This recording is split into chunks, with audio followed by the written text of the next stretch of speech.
अपने आप को परिस्थितियों का गुलाम कभी मत समझो। आप खुद अपने भाग्य के विधाता हैं। जीवन को पानी की तरह बनाओ, चाहे कहीं भी बहे, अपना रास्ता खुद बना लेती है। एक छोटी सी कहानी है, आप इसे ज़रूर सुनें और हमारे चैनल को ज़रूर सब्सक्राइब करें। एक शिल्पकार मूर्ति बनाने के लिए जंगल में पत्थर ढूंढने गया। वहाँ उसको एक बहुत ही अच्छा पत्थर मिल गया, जिसको देखकर वह बहुत खुश हुआ और मूर्ति बनाने के लिए कहा, यह पत्थर बहुत ही सही है।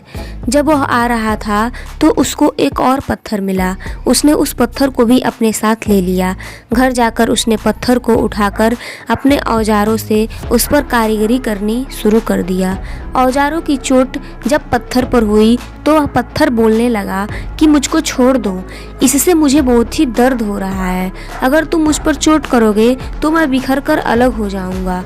तुम किसी और पत्थर पर मूर्ति बना लो। पत्थर की बात सुनकर शिल्पकार को दया आ गई।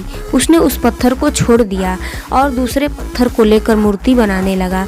वह पत्थर कुछ नहीं बोला। कुछ समय बाद शिल्पकार ने उस पत्थर से बहुत ही अच्छी भगवान की मूर्ति बना दी। गांव के लोग मूर्ति बनने के बाद लेने आए। उन्होंने सोचा, हमें नारियल फोड़ने के लिए एक और पत्थर की ज़रूरत होगी। उन्होंने वहां रखे पहले पत्थर को भी अपने साथ ले लिया।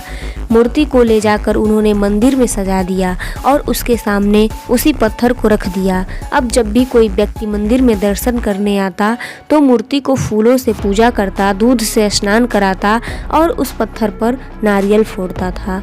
जब लोग उस पत्थर पर नारियल फोड़ते तो बहुत परेशान होता था वह पत्थर। उसको बहुत दर्द होता, वह चिल्लाता, लेकिन कोई उसकी सुनने वाला नहीं था। उस पत्थर ने मूर्ति बने पत्थर से बात करी और कहा कि तुम तो बड़े मज़े में हो, लोग तो तुम्हारी पूजा करते हैं, तुमको दूध से स्नान कराते हैं और लड्डुओं का प्रसाद चढ़ाते हैं, लेकिन मेरी तो किस्मत ही खराब है। मुझ पर लोग नारियल फोड़ कर जाते हैं। इस पर मूर्ति बने पत्थर ने कहा कि जब शिल्पकार तुम पर कारीगरी कर रहा था, यदि तुम उस समय उसको नहीं रोकते तो आज मेरी जगह तुम होते, लेकिन तुमने आसान का रास्ता चुना, इसलिए अब तुम दुख उठा रहे हो। उस पत्थर को मूर्ति बने पत्थर की सारी बातें समझ में आ गई। उसने कहा कि अब से मैं भी कोई शिकायत नहीं करूँगा। तो दोस्तों, अपनी मानसिक रचना में बदलाव लाएं। किसी भी परिस्थिति में आपकी प्रतिक्रिया कैसी है, यह आपकी सोचने की शक्ति में अंतर ला सकती है।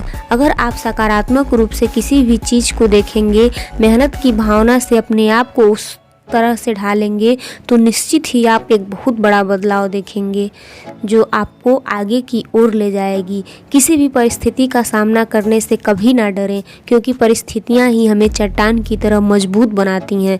जिसके जीवन में कभी कोई कठिनाई ना आए, उसका जीवन कोई जीवन नहीं होता और उसका जीवन सदैव एक जानवर की तरह होता है और वह बिना कुछ किए ही इस दुनिया से चला जाता है। धन्यवाद।